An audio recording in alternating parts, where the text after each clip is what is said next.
We dropped into the fog at dusk, so low that the rotor wash pushed the mist into our faces before it dissolved. The forest absorbed every sound like a throat-swallowing light. Within seconds, the world shrank to the hiss of wet leaves under our boots and the faint taste of salt drifting off the coast. Somewhere beyond the ridge, a distant orange haze marked the Pacific, but down here it was all shadow and cedar breath. The chopper had lifted off before we even regrouped, and the silence it left behind felt deliberate. We wore no identifiers, no flags, no names, no unit tags, just Forest Service Nomex and rifles stripped of decals. The brief called us a fire inspection detachment, but our real assignment existed nowhere official. The codename they gave us sounded civilian, harmless, Burn Team Recon. We all knew better. 6 of us pulled from scattered commands, folded into a joint cell operating out of Eureka, an invisible detachment that answered to no base roster and vanished from the grid the second boots hit dirt. Our leader, Captain Rowe, had the calm of someone long past medals or fear. He spoke only when necessary,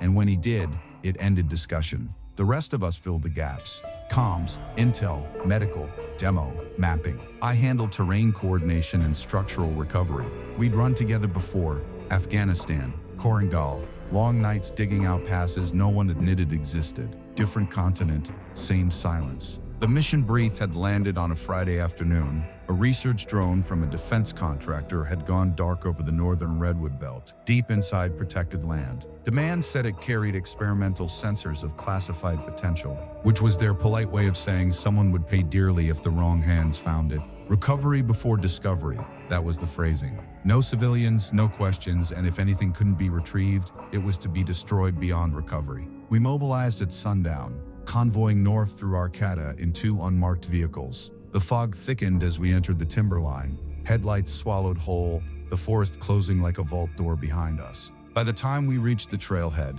the air temperature had dropped nearly 10 degrees, and the only light came from the dashboard glow and the slow pulse of our GPS beacons. The Night Stalker bird arrived without running lights, rotors whispering against the mist before vanishing again in the cloud. The pilot didn't speak, just a curt nod, then gone. When we hit ground, it was like stepping inside a padded room. Every footstep sank in the damp soil that ate the sound. My headset chirped once and died. No radio, no signal, just static in the background like a breathing pattern that wasn't ours. We moved east along a ridgeline thick with roots and moss, the remnants of old logging trails half consumed by time. The smell of cedar carried through the air, but beneath it was another scent, dry, metallic, faintly acidic, the kind that comes after a power surge or burned fuse. The medic said, ozone. The comms man said, unnatural. No one argued. 2 hours in, our first grid coordinate flickered on the map, ground zero of the last drone ping. The valley below was carved by a narrow crake, too steep for any vehicle.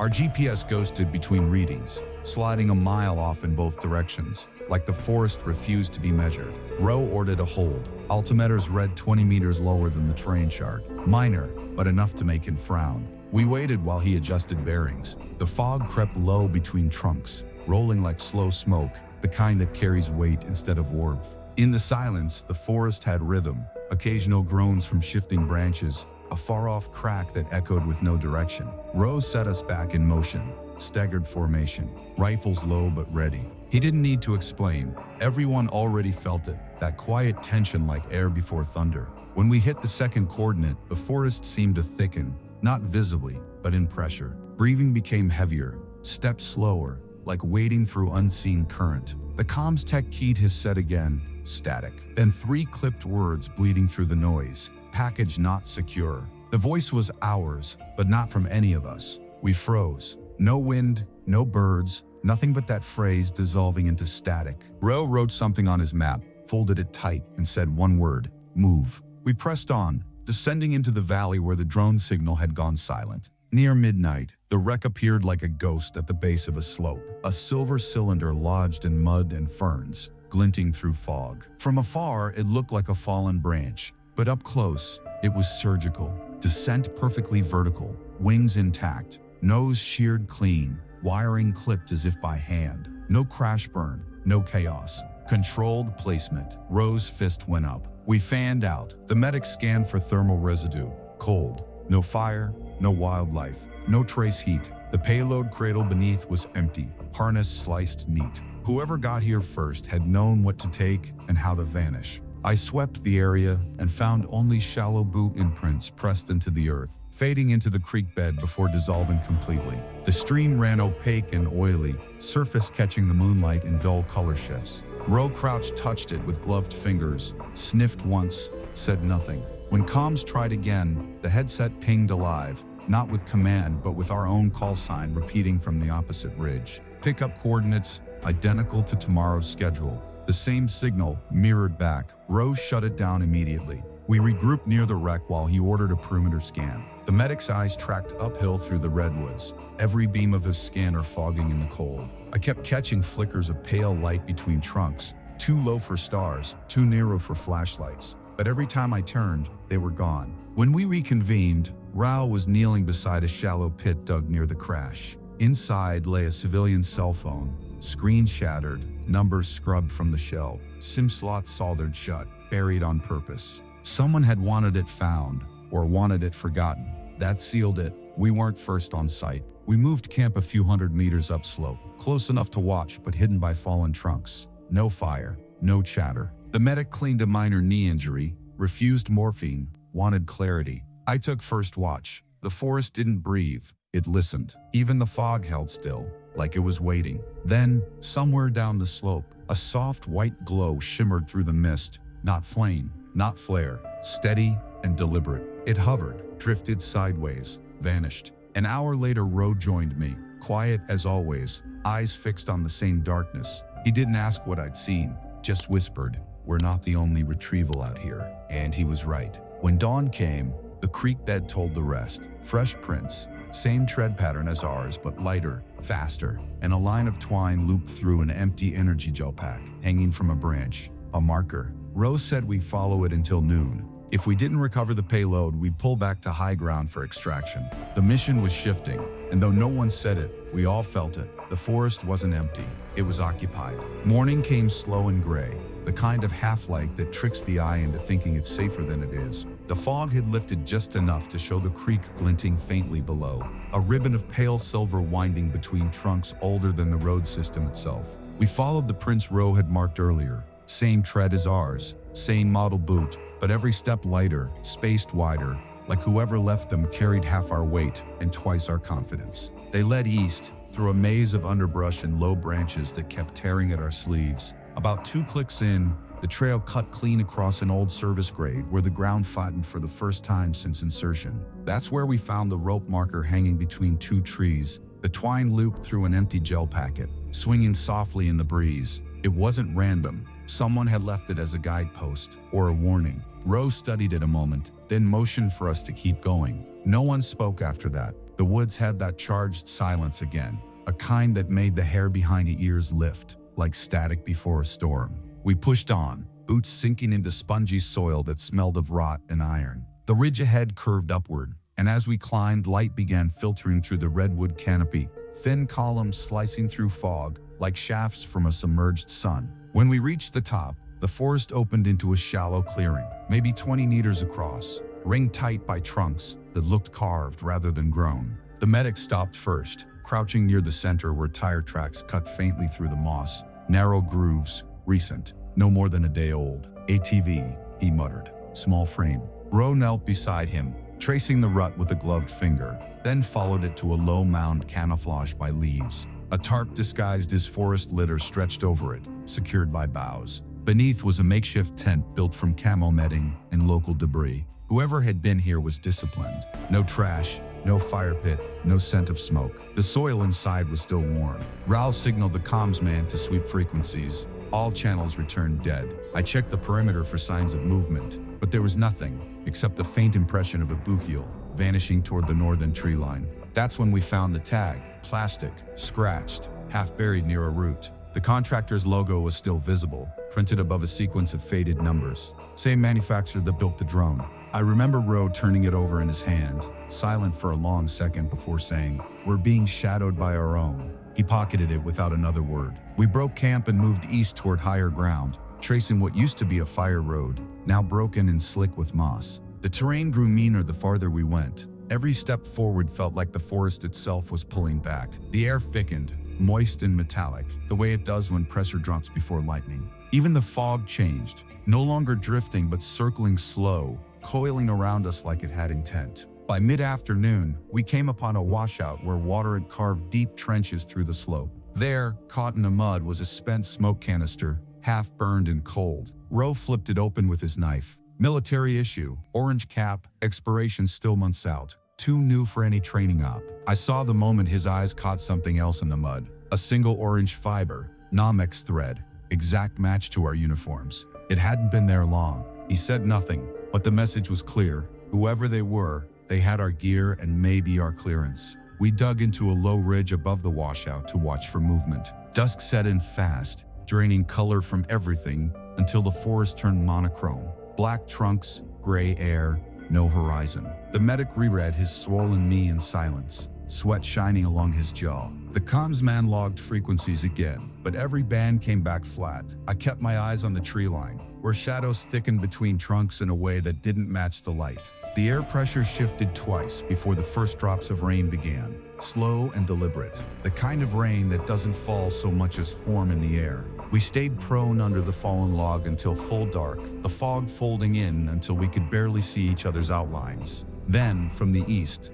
a flash blinked through the haze, dull orange, brief and soundless. Signal, the comms man whispered. Bro nodded once. 2 bursts? 2. Same pattern? No pattern. Controlled. The medic and I exchanged a look, both thinking the same thing. Training code. Our encryption base used twin burst during joint field ops. Whoever sent it was either from our network or close enough to fake it. Roe ordered all comms shut down. We waited in the dark, weapons ready, until the light came again. One short flicker, closer now, maybe a few hundred meters downslope. Then silence. The forest swallowed it whole. When dawn came, it was an anemic gray that barely touched the ground. We moved out without speaking, following the tire marks from the day before, until the road dipped into a gully thick with undergrowth. The smell hit first, burnt fuel and resin, heavy and wrong. The medic said it reminded him of jet exhaust cooled on concrete. It clung to everything, even our gloves. A few meters ahead sat the skeleton of an old logging winch, half collapsed and webbed with vines. At first it looked ancient, untouched, but the cables had been sliced clean, recent and sharp, the kind of precision only a power tool leaves. Rope fibers clung to the edges. Someone had used the frame as an anchor point, maybe to haul something large or lower it underground. Beneath the winch, the soil was freshly turned, smooth in a way that made my stomach twist. The medic crouched, brushed it once, and pulled out a fragment of stamped metal, a battery casing from the same contractor. Newer than the wreck, still carrying a fake charge. That was the moment we all understood what we were really following. A parallel recovery operation, not hostile, but unauthorized. They'd beaten us to the drone, maybe to the data too, and now they were covering their trail as cleanly as we'd been ordered to. Rao gathered the fragments, slid them into a pouch, and signaled to move. From that point, the forest changed character. The trunks grew darker, slicker, the ground softer. Fog thickened to milk, the kind that eats distance. My depth perception started to go. Every tree looked like the same tree. Every sound echoed back one step delayed. The medic muttered about the air pressure dropping again. He wasn't wrong. The ridge we climbed after that led into a plateau that opened into a hollow of gray light where the canopy thinned to almost nothing. That's where our final coordinate waited. An area too smooth, too empty, like something had sterilized the ground. I remember feeling the hairs on my arms rise, even before the comms unit came alive again. A whisper of static, then a voice, ours. Calm, familiar, repeating the call sign from the night before, stand by for recovery. Same tone, same cadence, Captain Rowe's voice, but Rowe was standing right beside me. He stared at the radio for a full 5 seconds before snapping it off. We move now, he said quietly. And just like that, we were leaving the hollow behind. No one spoke. No one asked who or what had spoken through our frequency. We just climbed toward the next ridge, the air humming faintly in our helmets, like a heartbeat under the soil. Steady, patient, listening. We made distance fast that morning, cutting uphill through redwood roots slick as oil, branches closing like rib bones above us. The air thinned the higher we climbed, but the tension did it. Rowe set a brutal pace. No brakes, no talk, just the sound of breath and boots. and the occasional brush of metal on bark. By noon, the fog had peeled back enough for sunlight to slip through and scattered beams that made the forest look submerged, gold dust suspended in gray. The medic's limp had worsened, the knees swollen tight beneath his brace, but he waved off help, muttering he'd had worse. Ro didn't argue. Compassion was a luxury we didn't carry. The ridge narrowed until we were walking single file along a slanted cut where one wrong step could drop you 30 meters into brush that looked soft until you hit it. The forest shifted here, different tree species, thinner trunks, more moss, less fern. The air carried a sweetness, faint but unmistakable, resin mixed with something burned. The comms man stopped once, raised a hand, then crouched to adjust his scanner. The meter flashed, not static, but irregular pulses, short, clean bursts that fell into rhythm with our footsteps before flattening out. Not environmental, he said. It's active. Ro didn't even look up. Then we're being tracked, he said, and kept walking. When we reached the next drop, a creek cut across the path, shallow but fast, the water clouded with sediment. We crossed single file, rifles high. Halfway through, the medic paused and pointed at the mud bank. Tracks, he said. Not one set, 3, maybe 4, all recent. Same issue boots as ours. But among them was something else. Smaller, lighter, bare. Not animal, not distorted. Human. The shape was perfect. Toes defined, arch pressed deep, fresh. The medic stared too long before whispering, "That wasn't there last night." No one replied. Ro gave the hand signal to move. The trail led into darker growth where the canopy knitted so tight the light dimmed to near twilight. The fog here didn't drift anymore. It clung, suspended between trunks like cobweb. Each breath felt thick, humid, alive. I could hear my pulse through the comms padding.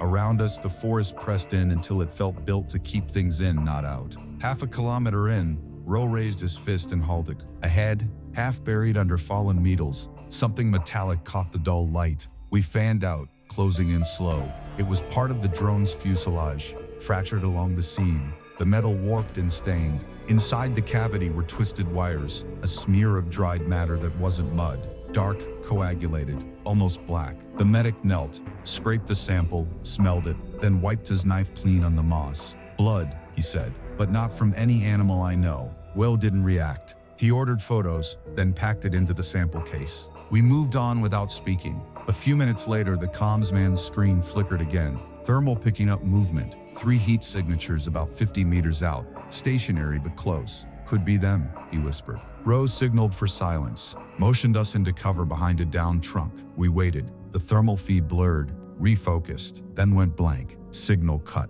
A faint smell drifted through the fog, sharp and chemical, like wires melting under current. My eyes watered. Ro gestured for reposition. That's when we heard it. A voice from the trees. Calm, low, measured. "Stand down." The words carried no direction, no echo, like they'd been spoken inside our helmets. Same tone, same cadence. Ro's voice. He froze, mouth half open. "That's not me," he whispered. And then the fog parted just enough to show a silhouette between 2 trunks. A man-shaped figure, motionless, no uniform. Gray coveralls, head slightly tilted, face half shattered. He didn't move or raise a weapon, just stood watching us through the mist. Ro leveled his rifle, finger tense on the trigger. But before he could fire, the figure turned sideways and stepped backward into the fog. Gone. Not a sound, not a footprint. The medic swore under his breath. Ro lowered his rifle slowly. "We keep moving," he said, voice tight. We did. The ridge opened into a clearing 100 meters across where sunlight finally broke through.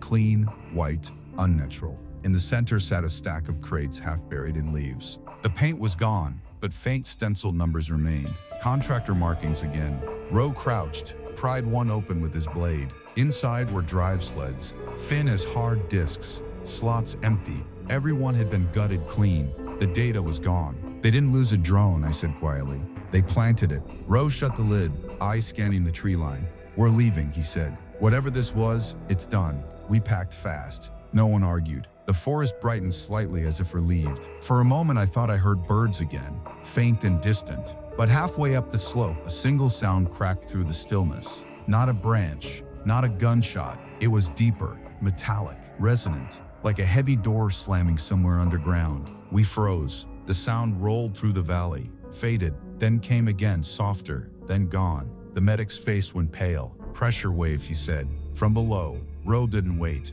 Move. We climbed fast, adrenaline pushing the pain aside. At the crest, comms sparked alive for the first time in hours. Base frequency, clean signal. Row keyed it immediately. Recovery unsuccessful. Moving to extraction. Static filled the line. Then a voice answered, flat, official, but not one I recognized. Copy that. Proceed to alternate site. That wasn't our handler. Row's jaw flexed once. Understood. He switched off before anyone could speak. We moved in silence, the forest pulsing behind us like it had a heartbeat. As we climbed higher, the trees began to thin, showing streaks of evening light breaking through the mist. I looked back once, and through the fog I saw it, a faint gray silhouette standing exactly where the crates had been, watching. I blinked, and it was gone. By the time we reached the ridge, the sun was a dull sneer behind cloud, the air gold with haze. Ahead lay the alternate site, an old ranger cabin half collapsed and overgrown, tin roof rusted through, walls leaning like a drunk too tired to fall. We approached slow, rifles ready, no sound but the wind. The medic stayed behind with the injured man while the rest of us cleared inside. The room was stripped to bone, rotted boards, half-burned desk, and a pile of ration tins opened clean with a blade, not a can opener. That detail stuck. Someone trained had eaten here, and not long ago. The comms man set up his long-range unit on the porch, running the feed through a generator pack. The first scan returned static. The second caught a low carrier tone, steady, constant, impossible to triangulate. He cycled through the bands, but the tone followed, climbing with every frequency shift like it was inside the rig. When he killed power, it stayed. Roe leaned close, listening. The sound wasn't audible exactly. It was pressure, like altitude sickness pressing behind the eyes. The medic's voice cut in from outside. Movement in the trees. Roe signaled for silence. We took positions along the window line. Through the fog, shapes moved between trunks. Slow, deliberate, human in outline, but too thin, too tall, the proportions slightly wrong. I raised my scope. One figure paused just long enough for the crosshairs to catch its head. The angle was wrong. Its neck bent forward too far, like it was listening. Then, it was gone. Roe whispered for the comms man to log the sighting. But when he looked down, his recorder screen was blank. Power on, storage empty, all files erased. That's when the temperature dropped. Not gradual, instant. Breath crystallized mid-air. Metal went slick in my hands. The medic tried to key his mic, but instead of his own voice, the radio spat back our earlier transmission. Recovery, unsuccessful. Moving to extraction. Looping. Same tone, same words. Roe didn't hesitate. We're leaving, he said. And then something hit the cabin, hard. The wall cracked, the floor shuddered, dust falling like ash from the ceiling. No follow-up impact, no sound, just that single blow, deep enough to shake the frame. Outside, the fog had cleared into a perfect circle. No mist, no movement, just still air, like the forest had stopped breathing. Roe unlatched his pack and pulled out the small sealed case we'd recovered near the crates. He set it on the floor, opened the lid. Inside was not fuel, not equipment, a black recorder core marked with a serial string that didn't match any manifest. That's not ours, the comms man whispered. Roe didn't reply. He closed it slowly, his face unreadable. Pack up, he said. We burn this site and move. We moved like ghosts through the fog that night, carrying what little gear hadn't been fried by the temperature drop. The cabin behind us burned slow, vermite strips cutting through wet timber in bright, soundless flashes. Firelight turned the mist to molten copper, shadows shifting in rhythm with the flame. Roe never looked back. None of us did. Whatever waited in those woods didn't need smoke to find us. The medic limped behind, his bad leg jerking stiff with every step, breath hitching in quick bursts. The comms man kept glancing over his shoulder, like he expected to see the fog moving against the wind. I brought up the rear, rifle low, trying not to think about the figures we'd seen watching from the tree line as the fire caught. They hadn't flinched. They just stood there, gray, thin, still as fence posts. The light from the blaze washing over them without reflection. When the cabin finally collapsed, the fire made no sound, no war, just a sudden flattening of air, and then nothing but heat. We reached the extraction ridge before dawn. The rain had started again, fine and misting, coating our helmets in a sheen that caught the faint glow from Roe's map light. The GPS flickered but stayed on long enough to show a new coordinate, another site 2 kilometers north. Roe didn't question it. Alternate, he said. We move. The rest of us followed because that's what soldiers do when orders stop making sense. The forest grew tighter the farther north we went, redwoods crowding the trail like pillars. The bark darkened with moisture until it looked wet even when dry. No animal sound, no wind, only our breathing and the faint hiss of rainfall hitting leaves. The air held a charge again, the same invisible vibration it made the fillings in my teeth hum. The medic muttered that he could feel it in his chest. I could too. My skin itched under the fabric of my sleeves. Around midday, the fog lightened just enough to reveal concrete markers protruding from the soil, waist-high and perfectly spaced, stamped with half-erased numbers. Survey posts, old but not ancient, too clean to be relics, too aligned to be random. We followed them like breadcrumbs until they stopped at a small clearing where the earth dipped inward, forming a narrow trench overgrown with fern. At the end of it lay a rusted steel hatch. It was half-buried, slick with condensation, seamed tight, no hinges visible. The comms man crouched beside it, ran his scanner along the edge. Nothing. No metal interference, no signal. Dead. Roe knelt, brushed away the soil with gloved hands. The metal was cold, unnaturally cold, like it had been refrigerated from below. He didn't try to open it. He just stared, lost somewhere deep behind his eyes. "This isn't on any grid," he said quietly. I logged the coordinates, but my screen froze as soon as I entered them. The cursor locked mid-blink. When I tried to reboot, the display wiped itself clean. Roe ordered a perimeter. The medic collapsed onto a pack, exhausted, the swelling in his leg now bad enough that every pulse looked like it hurt. I stepped a few meters downslope to scout visibility. The fog there was different, moving in slow sheets, drifting against the wind like underwater currents. It wasn't dispersing, it was flowing toward us. I went back to Warren Rowe, but he was already on the radio. "Package secure. Containment unstable," he said. Tone measured. Pause. "No, we're not compromised yet." He turned, saw me watching, and ended the call. "Private line," he said flatly. But none of us had private lines on this op. I didn't press. Whatever he'd heard had shaken him, though he didn't show it. At dusk, the comms man called us over to the hatch.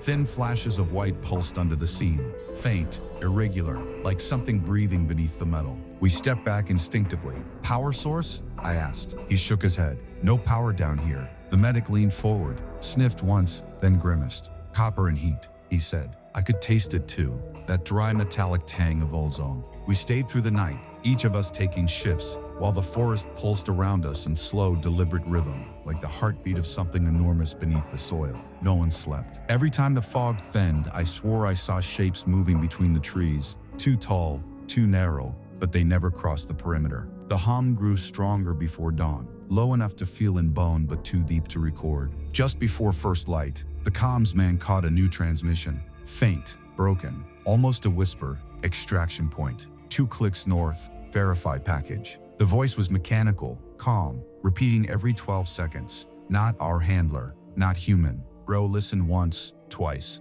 then said, "That's our only way out." We packed in silence. The hatch stayed closed behind us, but as I turned for one last look, I saw it. Soil shifting around the seam, slow, deliberate, like the ground itself was breathing. We didn't talk about it, we just walked. By mid-morning, the forest began to change again. The trunks grew wider, the canopy higher. Light filtered through in vertical streams that gave everything a washed-out glow. The smell in the air thickened, wet cedar mixed with something sweet and burnt, like sap boiled over flame. The medic was fading fast, face pale, lips gray. Rowe didn't slow down. He never did. The rest of us followed, the silence between us heavier than the air. 2 hours later, the fog began to glow. At first I thought it was sunlight refracting, but there was no source. The light came from everywhere and nowhere. Diffuse, ambient, wrong.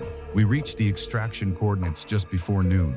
It was the same hollow where we'd found the wreck 2 nights before, but it looked scrubbed clean. The soil had been leveled, every trace erased. Even the smell had changed. No rot, no oil, no decay, just sterile air, still and dense. Rose stepped into the center, turning slow circles as if trying to match what he remembered with what he saw. None of us spoke. The comms pack crackled. The voice again.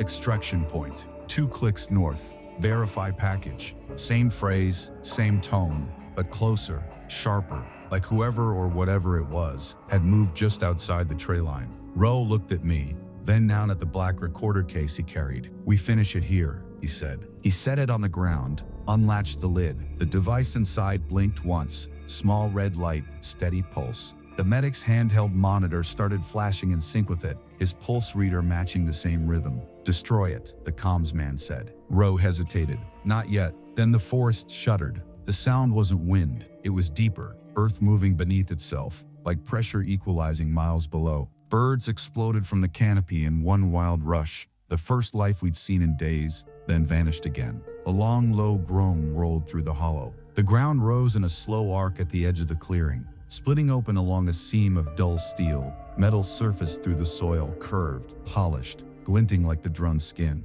"Cover!" Roe shouted. We moved for the trees, rifles high, hearts pounding, but there was no enemy. The ground kept opening until the hollow revealed itself, an interior lined with dark panels and a single core identical to ours. Older, dirt-stained, still blinking faint red. Roe didn't wait. He sprinted forward, yanked it free. The hum stopped. Total silence. Then the radio spoke, not static this time, not distant. Roe's voice, clear and sharp, coming from the case in his hands. "Containment failure. Do not recover." We froze. Again the same voice, softer now. "Do not recover." The comms man lifted his rifle. "It's a loop," he said. "It's playing us back." Roe stared at the device, jaw set. "No," he said quietly. "That's live." He took a step back, clutching the case like a lifeline. The medic tried to move toward him, hand outstretched. "Captain, drop it. You don't know what that thing's doing." Roe didn't listen. "This is why they sent us," he said. "Not the drone,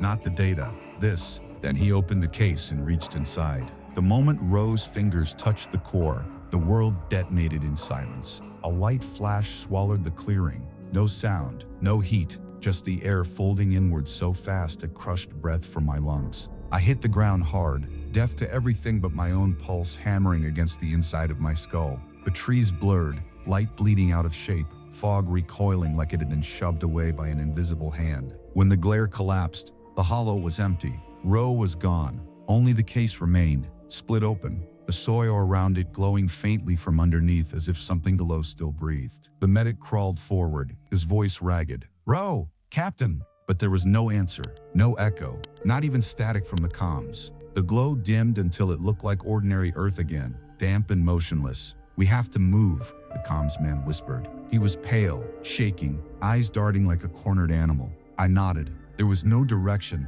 no path, just instinct pushing us away from the hollow that had swallowed our commanding officer. We climbed blindly through fog that seemed to tighten the higher we went, the forest folding around itself in endless loops. Every ridge looked the same, every trunk identical, bark slick and dark as burnt iron. The medic stumbled, breath rattling through clenched teeth, his face ashen. He kept muttering that Roe wasn't dead, that you couldn't erase a man without leaving a trace. I wanted to tell him to shut up, but I half believed him. The air still felt charged, the way it does after lightning hits close, every breath thick with metal. We broke through to a ridge where the fog below glowed faint red. For a second I thought it was sunset, until I realized the light came from the ground itself, pulsing from deep under the forest floor. The comms man tried to raise base, but the unit wouldn't even power on. He opened the casing, stared at the battery, and swore softly. The contacts had melted smooth as glass. No heat, no burn marks, just gone. The medic sat down hard on a rock, laughter breaking out of him in short, desperate bursts. "It's still there," he said, rose light. His eyes were wide, glassy. "It's still breathing." I followed his gaze. The glow below had shifted, bleeding through fog like veins, moving uphill toward us, slow, steady, deliberate. The trees bent in its wake, their roots straining against the soil as though something massive passed beneath. The hum returned, deeper now, vibrating through the ground and into our bones. "Move!" I grabbed the medic's arm, tried to pull him up, but he just stared at the approaching light. "We were never here for a drone, were we?" he said, voice low, almost calm. "This was always a retrieval. We just never asked what we were retrieving." Then he stood, limping toward the ridge edge, eyes fixed on the advancing glow. "Don't!" I shouted, but he didn't stop. The light reached him, folding around his silhouette, outlining every edge of his body before swallowing him whole. No sound, no scream. One heartbeat he was there, the next he wasn't. The light shrank inward, twisting into itself until the ridge went black again. I stood frozen, unable to breathe. The comms man grabbed my shoulder hard enough to hurt. "We need to go," he hissed. We ran. Branches whipped against our gear, fog blinding us. the hum chasing in waves that made the air tremble. I don't know how long we moved before we broke into open sky. Ahead, through a gap in the canopy, a helicopter hovered, white fuselage, no markings, rotors slicing the mist to ribbons. A figure stood in the open door, hand raised in signal. At first I thought it was a crewman, then the light hit his face, and my stomach dropped. It was Ro. Not burned, not broken, not even tired, just calm, eyes clear, uniform immaculate, expression unreadable. He motioned for us to climb aboard. The comms man didn't hesitate. He went first, gripping the skid, pulling himself in. Ro leaned forward, said something in his ear I couldn't hear over the rotors. The comms man nodded once. I followed, climbing in last. The second my boots left the ground, the pilot lifted. The forest fell away beneath us, a dark ocean of redwood stretching toward the horizon. Below, the hollow glowed faintly through the mist, a perfect circle pulsing with buried light. Rose sat across from me, hands folded, eyes fixed on the open door. The case was gone. None of us spoke. As we crossed the coast, the radio came alive. Calm voice, official tone. Recovery complete. Proceed to debrief. I looked at Ro. He didn't react, just watched the forest disappear into fog until the ocean swallowed everything behind us. We landed at twilight, the helicopter dropping us onto a strip of asphalt slick with rain and surrounded by fog so thick it blurred the perimeter lights into halos. No insignia, no flight tags, just a steel hangar squatting in the dark, its doors already open. Ro climbed out first, steady and expressionless, as if nothing about what had happened in the woods required explanation. The comms man followed, silent, head down. I hesitated at the hatch, staring at the pilot's hands, white gloves, motionless on the controls. He never turned his head. When my boots hit the ground, the helicopter lifted off immediately, rotors kicking up mist, the downwash burning cold against my skin. It vanished into the clouds before it even looked back. Inside the hangar, the light was sterile and humming, fluorescent strips casting a colorless glare over metal walls. There were no mechanics, no guards, just two men in plain clothes waiting near a folding table. They didn't salute. They didn't ask names. Ro approached first, handed one of them a sealed envelope, the same black case now missing from his pack. The man nodded once and turned away, carrying it through a side door that hissed closed behind him. The other man gestured toward a corridor. Debrief room. You two wait there. Ro didn't look at us again. He followed them in, shoulders squared, vanishing into the light. That was the last time I ever saw him. The comms man and I were led down a narrow hallway that smelled like bleach and cold metal. No markings on the walls, no signs, just identical doors, spaced evenly apart like ribs. We were separated without warning. He sent left, me right. My room was empty except for a table, 2 chairs, and a single cup of water. No clocks, no ventilation hum. Time didn't exist in there. I waited, listening to my heartbeat echo off the walls. Hours might have passed. When the door finally opened, 2 men walked in. Suits, clean shoes, neutral faces. One held a folder, the other just watched. "You're Sergeant Rayner," the first said, though he didn't check the file. "Tell us what happened in the forest." His tone wasn't curiosity. It was procedure, mechanical and hollow. I told them everything I could without sounding insane. The crash, the parallel team, the figures, the hum. They wrote nothing down. When I reached the part about Ro's voice coming through the radio, they exchanged a glance but didn't interrupt. When I said he vanished, they nodded, as if confirming something they already knew. "And the medic?" the man asked finally. "Lost," I said. Light took in. He didn't react. "Light," he repeated flatly. "Not enemy fire." "No enemy," I said. "Just light." Silence. The man closed the folder, tapped it once, then stood. "You'll be processed and released. Thank you for your service." That was it. No signatures, no confirmation I'd even been deployed.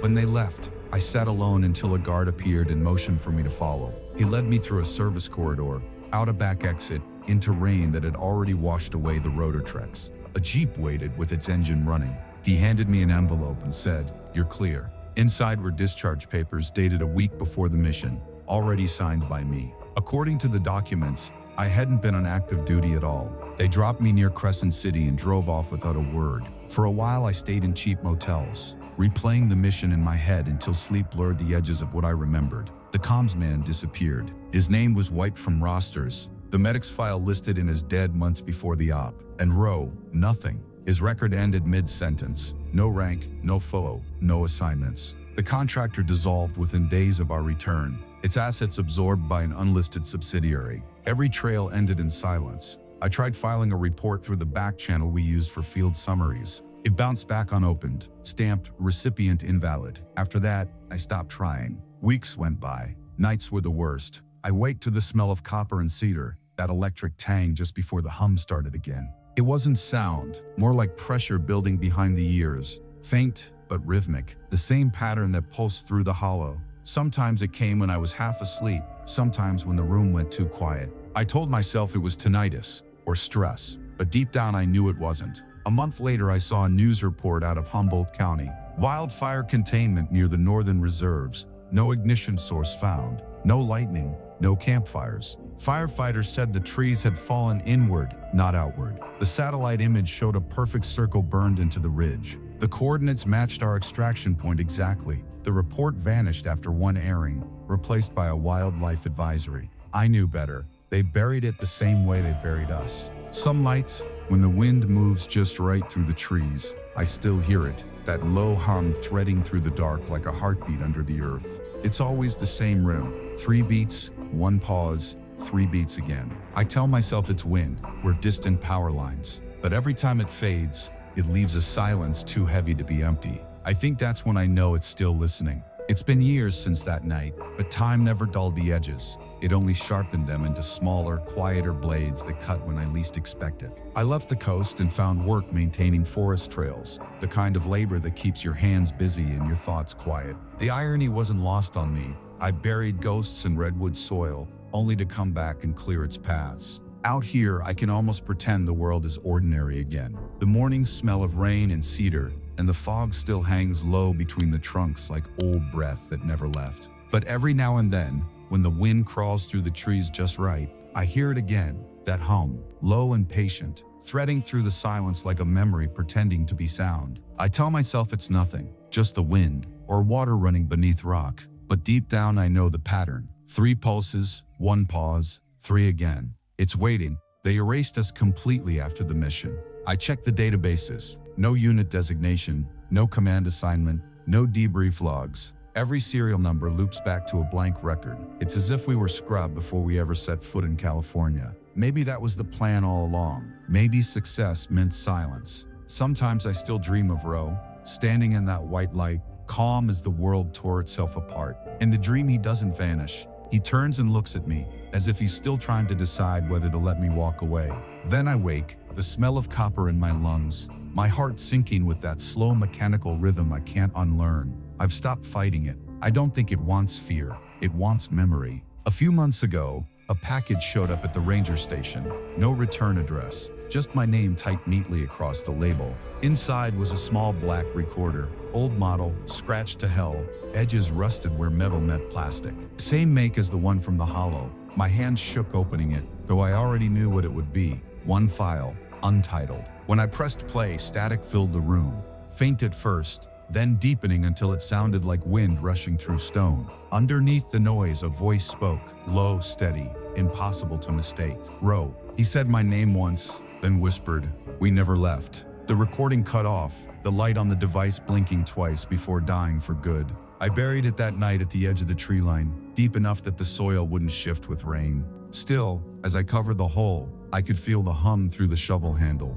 vibrating in rhythm with my pulse. I don't think it came from below. I think it came from me. After that, the dreams changed. I stopped seeing the forest as a place and started seeing it as something alive, something that had only let us pass through because it wanted to remember us. The redwoods don't grow toward light, they grow towards sound. Every creak, every gust, every echo from the ground feels deliberate now, part of a pattern larger than anything I can map. Maybe that's what the contractor was really studying, the resonance buried under the soil, the kind that mimics heartbeat and learns your name. I don't tell anyone about it anymore. The new rangers wouldn't understand.